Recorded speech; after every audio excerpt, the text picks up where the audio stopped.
김정일이 탄생한 배경은 좀 더 살펴볼 필요가 있다. 북한이 왜곡한 역사의 상당 부분이 김정일의 탄생설을 부정한 데서 출발하기 때문이다. 항일 무장 투쟁 도중 김일성은 부대에서 밥 짓고 빨래하던 여성대원 김정숙과 결혼한다. 김정숙은 1917년생으로 16살 때 김일성 부대에 들어간 것으로 알려져 있다. 당시 김일성과 함께 투쟁했던 최현이 김일성의 등을 떠밀어 두 사람을 이어줬다고 전해진다. 조선중앙방송에서 기자로 활동했던 장혜성 작가. 최현이가 말하자면 거기 그 중매에 서다시피 했는데, 최현이가 있다가서 김일성이 찾아서, 야 김일성 동무, 당신도 이제는 뭐 계속 이렇게 호래비를 살 수 없지 않느냐, 너 뭐 누구 하나 마음에 드는 게 없냐. 그러니까 그 김일성이다 뭐 그러고 보면 나하고 김정수 동무하고 하는 게 어떨 것 같은가. 그러니까 그게 그 옆에 있던 내 그 이름을 집으면 안 될 것 같아서, 그래서 그대로 얘기하는데, 그 옆에 있던 다른 사람이 뭐라 그래. 아이고 조그맣고 까마잡잡한 거 무슨 거 모르겠다고 그러려고. 사실 그 김정숙이는 북한에서는 뭐 대세운 미인 척 얘기하지만 키가 작고 얼굴이 까마잡잡해서 깜장정숙이라고 많이 그랬어요. 그래서 아무튼 결혼을 했는데, 결혼을 하고 며칠이 지나서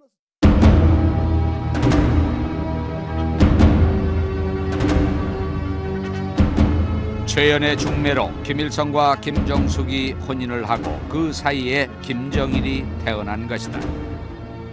김일성은 소련으로 건너간 이후 88여단에 있으면서 정찰 임무를 하기 위해 2번 정도 소련 영내를 벗어났다. 88여단의 목표 자체가 전투를 위한 것이 아니라 소련과 국경을 인접한 국가의 공산주의자들을 훈련시켜 정찰이나 선전 활동을 목적으로 조직한 소규모 군사 조직이다.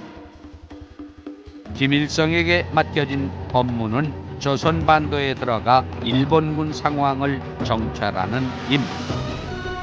이 정찰 업무는 남자 대원들만 참여했을 뿐 여자 대원들은 참여하지 않았다. 따라서 김정숙은 조국이 해방될 때까지 단 한 번도 구소련 부야체크를 떠난 적이 없었다.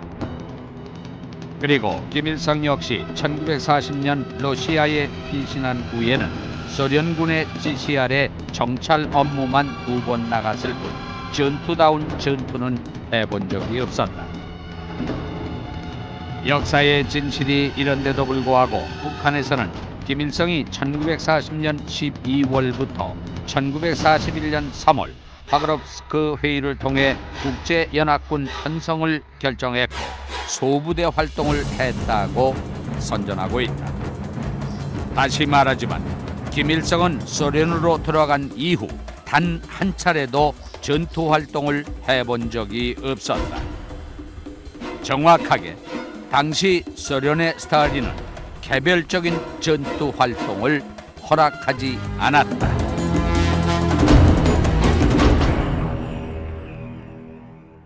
북한 전략센터 김광인 소장. 아무튼 그 러시아 야행에 들어가서 수용된 이후에 김정숙은 한 번도 밖으로 나간 적이 없습니다. 그러니까 백두산에 가서 뭐 김정일을 낳았다고 하는 얘기는 터무니없는 얘기고요. 김일성의 경우는 2번 나갔지만 그것도 정찰 임무를 띄고 자기가 독자적으로 작전 수행한 것도 아니고, 그것도 41년과 42년에 각각 한 번씩 나갔다 돌아온 적이 있습니다. 역사의 진실은 김정일이 백두산 미령이 아니라 구소련 부야츠크에서 태어났다는 것이다. 김일성은 구소련 부야츠크에서 1945년 해방이 될 때까지 소련 극동군 산하 88 특별 저격 여단에서 군사훈련을 받았다. 당시 88 특별 저격 여단은 총 4개 대대로 구성됐는데, 여단장은 동북항일연군 제1호군 사령관이었던 주보중, 여단 부참모장은 최영건이었다. 항일 투쟁 경력이 높은 최영건이 김일성보다 상관이었던 것. 88 특별저격여단에서 김일성은 제1대대장이었고 계급은 소련군 대위였다. 그리고 조선반도가 해방이 되고도 한 달이 지난 1945년 9월 19일 김일성을 포함해 소련의 88여단 소속 조선인 부대원들 50여 명은 소련 군함을 타고 원산항으로 입항한다. 김일성이 해방 이후 원산항으로 들어오는 것을 목격한 증언자도 있다. 정상진 씨. 45년 9월 19일 그게 바로 8월 추석 날입니다. 일시보건단 정치부에서 지시가 왔어요. 내일 아침에 김일성 일행이 태평양 함대 운송함 부가초포호를 타고 일행이 원산에 도착한다. 아침 8시경에 그 배에서 내리는데 그 김일성에 대한 얘기를 들은 지가 오래가더니 나는 그 사람이 상당히 나도 많고 머리도 희고 웅장하고 정말 장군다운 그런 사람이라고 생각했는데 그래서 배에서 내리는 걸 봤습니다. 한 사람도 그런 사람이 없어요. 모두 젊은 애들 말이야. 내리는데. 분명히 김일성은 소련에서 해방이 된 이후 원산항으로 입항했는데 북한은 이 역사적인 사건을 놓고도 다르게 기록하고 있다. 그날 나는 조선인민혁명군 부대들의 저국 해방을 위한 총공격전을 개시할 때에 대한 명령을 하달하였습니다. 이 나라의 해방은 15성상이나 일본 제국주의자들에게 강력한 군사적 타격을 안겨 그것을 밑뿌리째 뒤흔들어 놓은 조선인민혁명군과 각계각층을 망라한 전민 항쟁 역량의 총동원으로 이룩되었습니다. 북한에서는 1945년 8월 9일 김일성이 조선인민혁명군에게 조국을 해방하라는 명령을 내렸다는 식으로 역사를 왜곡해 가르치고 있다. 게다가 조선인민혁명군은 중국 동북지방의 많은 지역을 해방시키고 조선으로 진격해 일제를 패망시켰으며 해상 상륙작전을 통해 청진, 나남, 원산 일대로 진격했다고 선전한다. 대체 역사의 진실은 무엇일까? 북한 전략센터 김광인 소장. 너무나 말도 안 되는 얘기입니다. 100만 관동군이라고 하는 거 이것은 어마어마한 것입니다. 일본 사람들이 말하는 관동군이라고 하는 것은 한반도와 만주 일대에 집결해 있던 일본 군대인데 당시 최정예 군대예요. 그 100만 관동군을 무장 해제시키려고 하면은 엄청난 사람이 죽어야 되고 시간이 필요하고 물자가 소비돼야 하는 거죠. 미국이 태평양 전쟁 때 일본에 원자탄을 2개 터뜨리지 않습니까? 그것도 부족해서 소련군으로 하여금 열타 회담 때 참전하라고 요구를 하게 되죠. 왜 그랬을까요? 100만 관동군을 무장 해제시키고 저걸 괴멸시키려면 너무나 힘이 들기 때문에 그래서 원폭을 만들어 놓고도 주저주저 하다가 마침내 터뜨리게 되는데 김일성이 무슨 저지로 100만 관동군을 때려 부수고 조국 해방을 달성하신다는 건지 그건 너무나 말이 안 되는 것이고 상식적으로 생각해도 당시 김일성이 소속돼 있던 88여단 소속 조선인 부대는 100여 명에 불과했다. 100여 명의 부대가 어떻게 100만 명에 달하는 관동군을 격파한다는 것인가? 역사를 떠나 상식에도 맞지 않는 얘기다. 김일성이 조선인민혁명군을 이끌고 조선반도를 해방시켰다는 것은 상식에도 맞지 않는 거짓인데도 불구하고 북한에서는 지금까지 잘못된 역사를 가르치고 있다. 그렇다면 조선반도의 해방은 어떻게 가능했을까?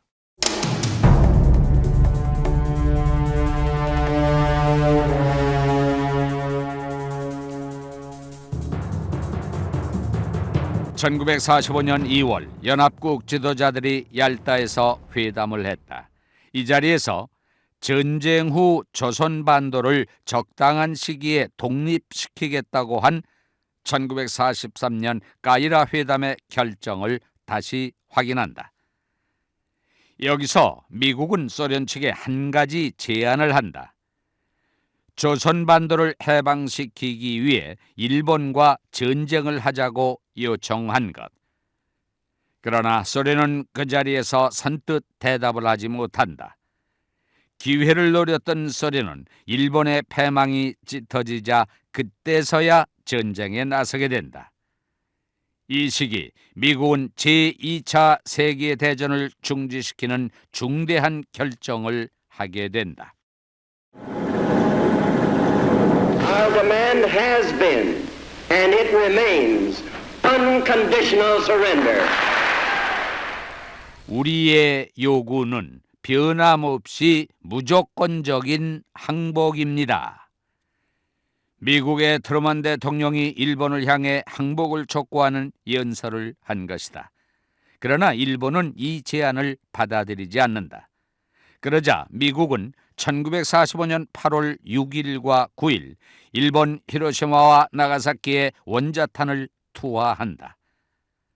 바로 그 시기 미국이 일본에 원자탄을 투하하면서 일본의 패전이 짙어지자 소련은 8월 9일 일본에 선전포고를 한 후 빠르게 조선반도로 진격하게 된다.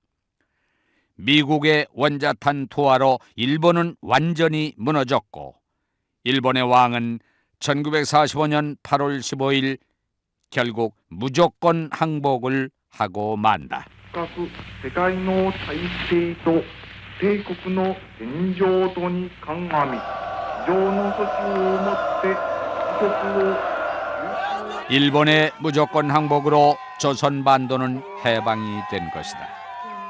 대한민국은 일제가 강제로 점령한 지 36년 만에 조국을 되찾았다. 그런데 기쁨도 잠시 북조선에 낯선 이들이 들이닥친다. Когда мы входили в Пхенган, то мы обратили 평양으로 전차와 탱크를 타고 진격했을 때 북한 사람들이 좌우로 길가에 늘어서서 우리가 전차와 탱크를 타고 입성하는 것을 환영했습니다. 결코 잊을 수 없는 광경이었습니다. 나중에 이러한 관심과 예절을 그 어느 곳에서도 만나지 못했습니다. этикет, внимание, беспокойство. 당시 소련군으로 북한에 주둔했던 에두아르도 쇠가이 씨의 증언이다. 처음에 북한 주민들은 소련군이 해방군이라 믿었다. 그런데 그게 아니었다.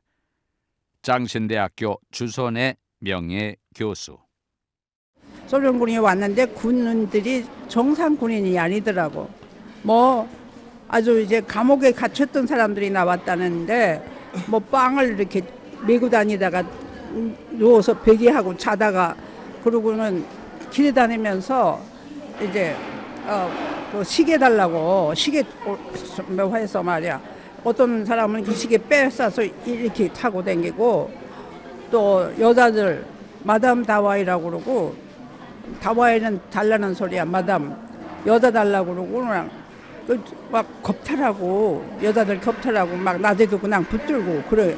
너무너무 혼나고 밤에는 도둑질도 다니고 여자 성폭행하러 다니고 그래서 소련군이 북한 지역을 점령한 것이다. 소련은 지리적 이점으로 북한에 빨리 진주할 수 있었고 미군은 일본에 발이 묶여 9월 8일에야 남한에 도착한다. 결국 미국은 소련의 진군을 막기 위해 38선을 제안한다. 중앙정보부 부장 특별보좌관을 지낸 북한 민주화 포럼 이동복 상임대표. 그때 미군은 어디까지 와 있었냐면 오키나와의 교두보를 확보하고 있을 때. 그리고 오키나와가 워낙 요새화가 철저하게 돼 있어서 한 발자국 움직이는데도 아주 그냥 엄청난 소위 사상자가 나오고 그런 상황인데 북한이야 뭐 무주공산에 소련군이 들어와 있으니까 그냥 놔두면은 조선반도는 전부 소련이 먹어간단 말이에요. 미국은 조선반도 전체가 소련군에 점령당하는 것을 막기 위해 황급하게 38선을 제안한 것이다.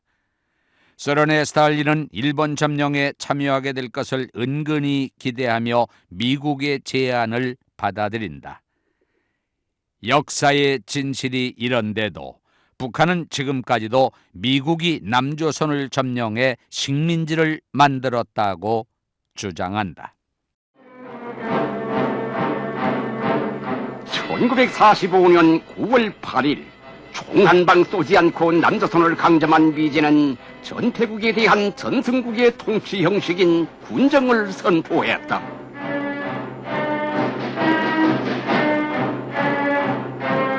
남조선 강점 미제 침략군 사령관 하진은 이렇게 공포했다.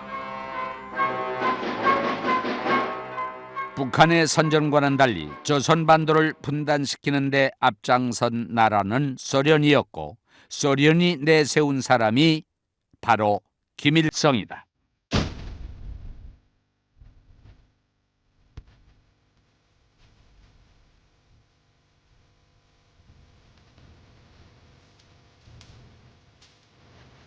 소련군은 점령과 동시에 북한을 소련 제국의 일부로 만드는 작업을 시작한다. 스탈린은 이미 1945년 9월 20일 북한에 단독 정부를 수립할 결심을 굳히고 북조선에 독자적인 정권을 세우라는 취지의 비밀 지령을 제1극동군 사령관 와실레프스키에게 내린다. 북한에 진주한 소련군 약 12만 명을 북한에 분산 배치시키고 철도, 도로, 우편, 전화 등 남한과의 모든 교통, 통신을 차단한다. 소련군이 실질적인 분단 조치를 취한 것이다. 그리고 김일성은 북한으로 귀국하기 전 이미 스탈린으로부터 북한의 지도자로 낙점받았다는 증언도 있다. 전 중앙당 비서였던 황장엽 선생.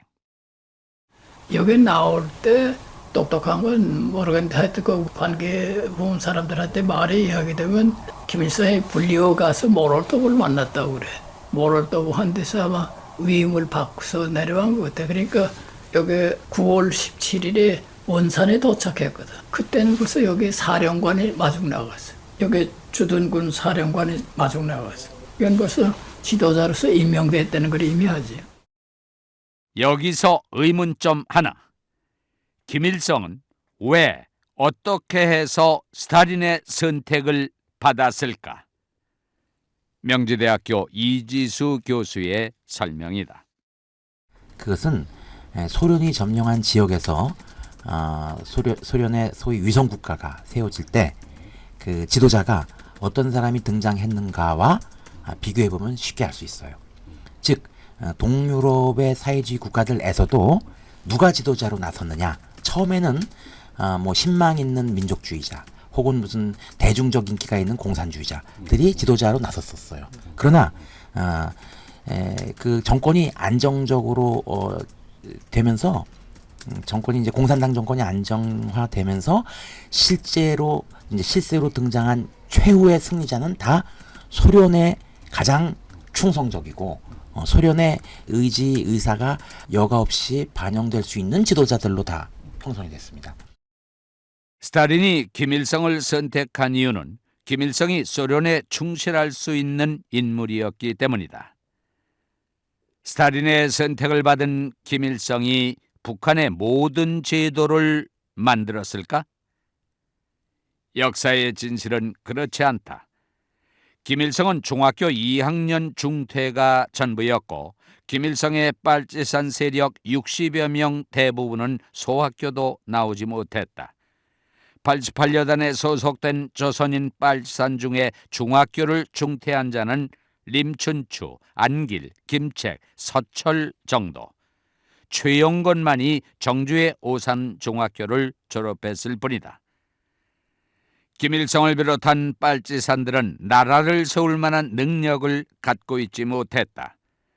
해방 직후 북한의 모든 제도를 만든 사람은 김일성이 아니라 소련 측 고문과 소련 국적을 가진 고려인들이 만들었다. 중앙당 비서를 지낸 황장엽 선생의 증언. 어떤 제도를 만들고 어떻게 관리하고 저는 경험이 없거든. 그러니까 소련 정부 측의 당이 세심하게 그 사람들을 보내서 정부 관계 기관들뿐만 아니라 대학 공자일이까지 다 고문을 보내서 그렇게 하고 그다음에는 조선 사람 2세들 가운데서 또 뽑았거든. 그게 아마 400~500명 된다는 것 같아. 그러니까 그런 사람들을 이제 뽑아서 파견했거든. 김일성은 그때는 완전히 로봇이야. 할 일이 없거든. 자기도 아는 것도 없고. 그렇게 해서 북한의 제도는 소련 고문들과 그 2세들이 만드는 거거든. 소련군은 1945년 10월 이북 5도 행정위원회를 설치하고 1946년 2월에는 북조선 임시인민위원회를 수립해 선포한다. 같은 해 11월에는 도, 시, 군 인민위원회 선거를 실시한다. 이듬해 1947년 2월에는 도, 시, 군 인민위원회 대표자 대회를 열었고 김일성을 위원장으로 하는 북조선 인민위원회를 조직한다. 1948년 2월 8일에는 군대까지 창설한다.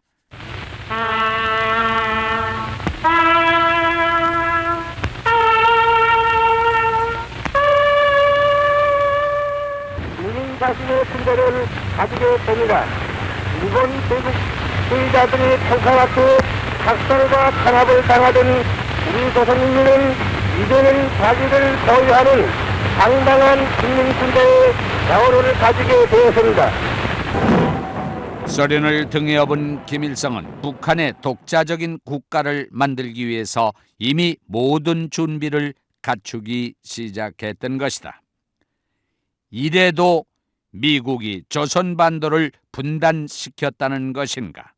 이런데도 남한이 분단을 원했다고 말할 수 있는가?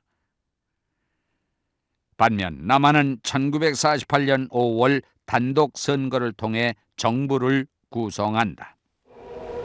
정부는 민정부 완전한 한국 전체를 대표한 중앙정부임을 이에 또한 공고하는 바입니다. 10분 양보에서 북한이 주장하는 1946년 6월 4일 이승만 대통령이 정읍에서 했다는 연설을 살펴보자. 그때 이승만 대통령은 이렇게 말했다.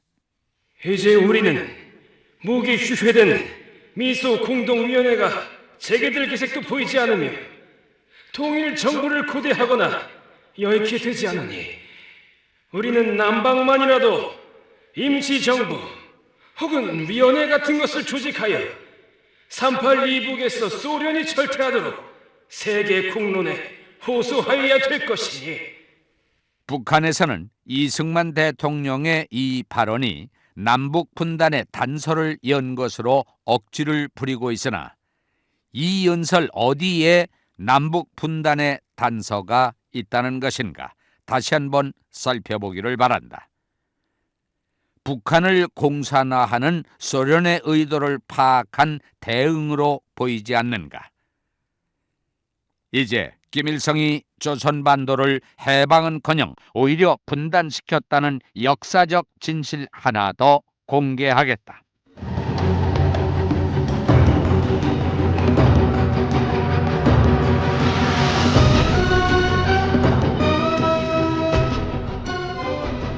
(1945년 12월) 말 러시아 모스크바에서 미국, 영국, 소련 3국 외무장관이 모여 회담을 했다. 이 회담이 바로 모스크바 삼상회의. 여기서 그 유명한 신탁통치안이 나온다. 조선반도의 민주적인 임시정부의 수립을 돕고 그 방책을 마련하기 위해 미소 공동위원회를 설치한다. 미소 공동위원회는 조선의 민주적인 정당, 사회단체들과 협의하여 조선에 대한 미국, 영국, 중국, 소련 4개국의 최장 5년간 신탁통치에 관한 협정 초안을 작성하여 이를 4개국 정부의 공동심의에 회부한다. 비록 신탁 통치를 한다 해도 임시정부를 거쳐 통일된 독립국가로 나아가는 방안이 담겨 있다. 하지만 북한에서는 미소 공동위원회가 열리기 전인 1946년 2월 8일 북조선 임시인민위원회의 수립을 선포해버린다. 북한 스스로 분단국을 원했던 것이다. 북한의 소련식 사회주의 체제가 본격화되면서 소련과 미국의 냉전 역시 본격화된다. 따라서 두 차례에 걸친 미소 공동위원회는 성과 없이 끝나고 만다. 조선반도의 통일 역시 멀어지고 있었다. 미국은 소련과의 합의를 포기하고 1947년 조선반도 문제를 유엔에 넘기고 만다. 그해 11월 유엔은 조선반도에서 인구 비례에 따른 총선거를 실시해 통일 정부를 수립한다. 유엔은 이 선거를 감시하기 위해 유엔 한국 임시위원단을 파견한다고 결의한다. 이 결의에 따라 1948년 1월 유엔 한국 임시위원단이 남한에는 들어왔지만 북한은 소련의 급으로 들어갈 수 없었다. 북한 민주화 포럼 이동복 상임대표의 설명이다. 당시에 소련은 국제공산주의 운동에 의해서 공산주의를 세계적으로 수출하는 그런 어떤 그 혁명운동을 벌이고 있을 때니까 거기에 맞는 거지. 그래가지고 북한을 이 공산주의 국가로 북한에 수립하겠다는 것이 소련의 확고한 결정이었고 그것 때문에 유엔 총회 결의도 거부하고 그랬던 거예요. 소련이 유엔을 거부한 이유는 북한을 공산화해서 자기의 위성국가로 만들려는 의도 때문이었다.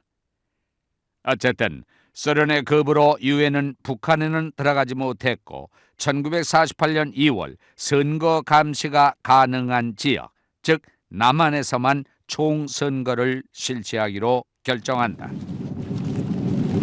드디어 단기 4280년 11월에는 유엔 총회에서 한국의 선거를 감시하기 위하여 유엔 한국위원단을 서울에 파견해왔다. 우리 한국의 자유와 독립을 찾게 하기 위하여 총선거 이야기가 나오면서 조선반도는 일대 혼란에 휩싸인다.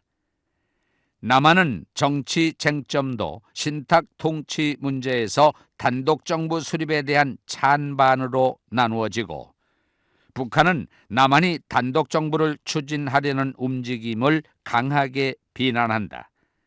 동시에 북한은 남한 내부를 분열시키기 위해 남한만의 총선거를 반대하는 사람들을 초청해 남북 연석회의를 제안한다. 이때 백범 김구 선생은 북한에서도 선거가 치러지도록 평양을 방문하기도 한다.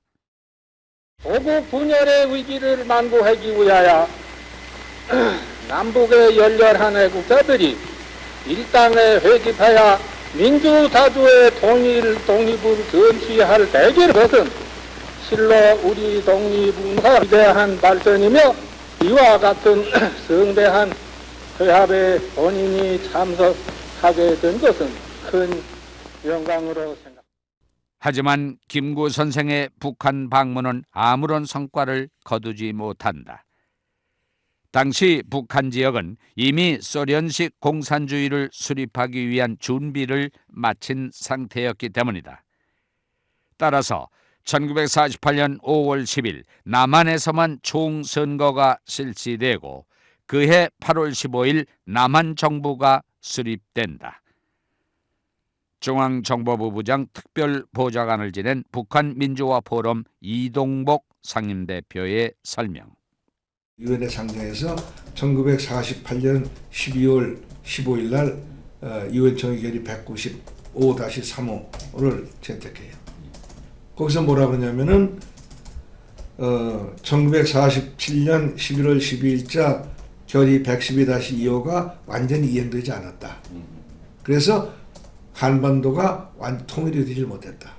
그러나 한반도의 대다수 주민이 거주하는 지역에 합법적인 정부가 수립됐고 그 합법적인 정부는 대한민국이다. 그러고 그 다음 단서에다가 뭐라 하냐면 이 정부는 대한민국의 그 한반도의 대다수 주민이 거주하는 지역에서 완전히 자유민주 총선거를 통해 가지고 자기 의사를 자유롭게 표현한 가운데 실시된 선거를 통해서 수립되었기 때문에 한반도에는 존재하는 유일한 그런 합법 정부다.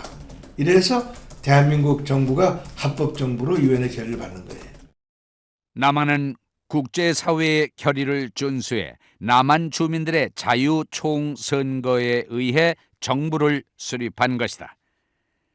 당시 북한도 국제사회의 제안을 받아들였다면 조선반도 전체는 인민들의 자유 총선거를 통해 통일 정부가 가능했으리라. 하지만 김일성과 소련이 거부하면서 유엔 총회는 1948년 12월 선거 감시가 가능했던 지역에서 합법적으로 수립된 정부, 남한 정부만을 승인한다. 북한은 1945년 9월 9일 그들만의 정부 수립을 선포한다. 그리고 조선민주주의 인민공화국에서는 김일성이 정권을 잡는다. 조선 군대의 해방다이며 군인은 저런 군대와 저런 국민과 그 위대한 정거가 가진 자원소의 반세 해방된 조선 인민의 승리 만세 조선 민주주의 인민공화국 수립 만세.